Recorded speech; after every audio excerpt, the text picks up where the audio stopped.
Hello students, today we will do exercise 5.1 from the chapter Continuity and Differentiability. We start with question number 20. Discuss the continuity of the following functions.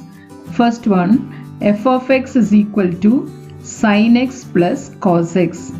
Second, f of x is equal to sin x minus cos x. Third, f of x is equal to sin x into cos x. f of x is equal to sin x plus cos x. Sin x is continuous everywhere. We will prove that. We have to prove that sin x is continuous. So let a be an arbitrary real number.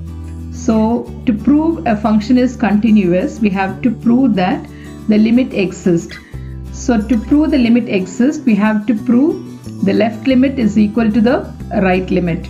So the left hand limit is x tends to a minus at a. We are going to just check at a, left of a. So limit x tends to a minus of f of x. That is limit h tend to 0 of f of a minus h. So how do you find the left hand limit? You have to put x is equal to a minus h, left of a. So we have to put x as a minus h. So when x tends to a, h tends to 0. So sin a minus h, you have to replace x by the function f of x is sin x. So we have to replace. So x should be replaced by a minus h.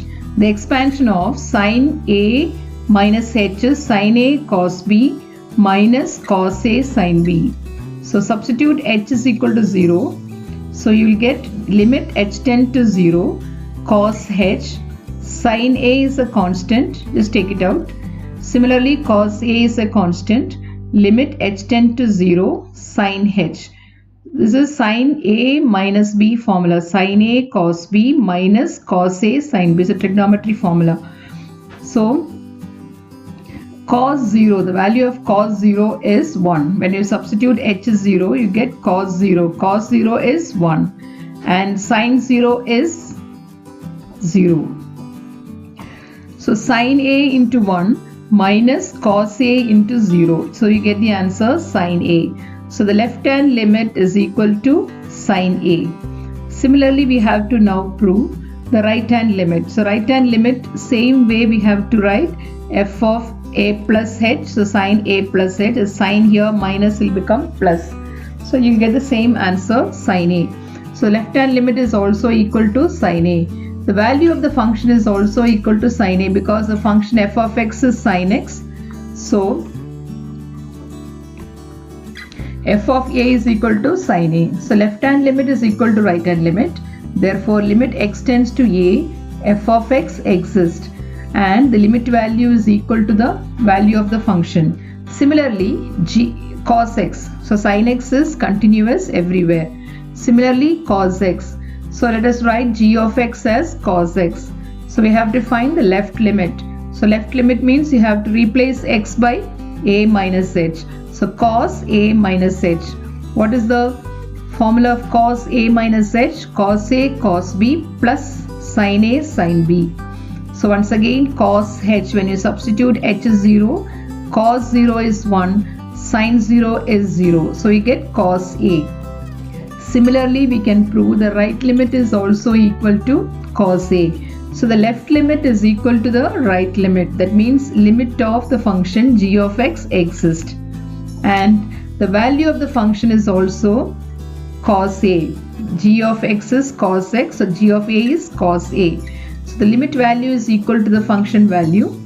The limit value is equal to the value of the function. Therefore, the function is continuous. Now, we have f of x is sin x and g of x is cos x. We took f of x as sin x and we took g of x as cos x. And we have proved sin x is continuous and cos x is also continuous. That means f of x and g of x are continuous functions.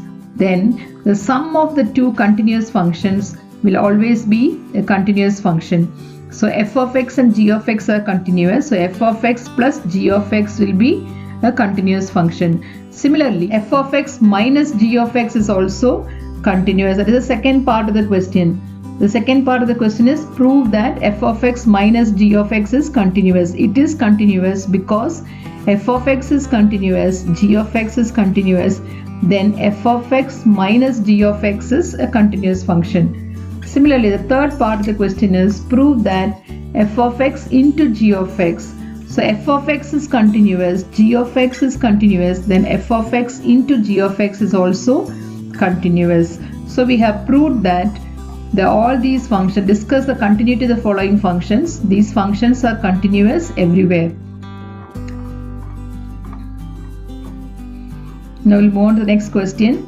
Discuss the continuity of the function cosine, cosecant, secant and cotangent. Cosine we proved. The same proof we are writing it again. So cos f of x is cos x. Let a be any real number. So left limit is equal to the right limit. Left limit is equal to cos a. Right limit is also cos a. The value of the function is also equal to cos a. So the limit value is equal to the value of the function. Therefore, the function cos x is continuous. Now we have to prove cosecant x. We have to check the continuity of cosecant x. You know that cosecant x is 1 by sin x. And sin x is continuous everywhere. When sin x is 0, cosecant x is 1 by 0. 1 by 0 is not defined. So that is infinity or it is not defined. So 1 by 0 is not defined. So when sin x is 0, cosecant x is not defined. Therefore, cosecant is continuous for all values of x belongs to R such that sin x is not equal to 0. When sin x is 0 only is the problem. When sin x is not equal to 0, the function is continuous. So when is sin x, when will you say sin x is 0? Sin x is 0 when x is n pi. All the multiples of pi, sin x is 0. So cosecant x is continuous everywhere except n pi. Okay, because at n pi, sin x will become 0. When sin x becomes 0, 1 by 0 is not defined. That means cosecant is not defined. That means cosecant is not continuous at that point. So cosecant is continuous when x belongs to R minus n pi. That is cosecant is continuous when x is not equal to n pi. Next is secant x. Similarly, secant x. Secant is 1 by cos. So cos is continuous everywhere. When cos x is 0, secant x is not defined. When cos x is 0, 1 by 0, it is not defined. So cos x is 0. When is cos x 0? For all the multiples of pi by 2, odd multiples of pi by 2. Cos x is 0 when x is 2n plus 1 pi by 2. So when cos x is not equal to 0, x is not equal to 2n plus 1 by pi by 2. Secant x is continuous everywhere except when x is this 2n plus 1 pi by 2. So secant x is continuous when x belongs to R minus or x is not equal to 2n plus 1 pi by 2. So when x is not equal to 2n plus 1 pi by 2, secant x is continuous. Next is cot x. Cot x, you know, it is cos by sin. Cos x is a continuous function, sin x is continuous. So cot x is continuous everywhere except when sin x becomes 0. When the denominator becomes 0, cot x is not continuous. So except those points. So sin x is 0 when x is n pi. So when x is not n pi, cot x is continuous. So cot x is continuous everywhere except x is n pi. So it's continuous when x belongs to R n pi or x is not equal to n pi, the function is continuous.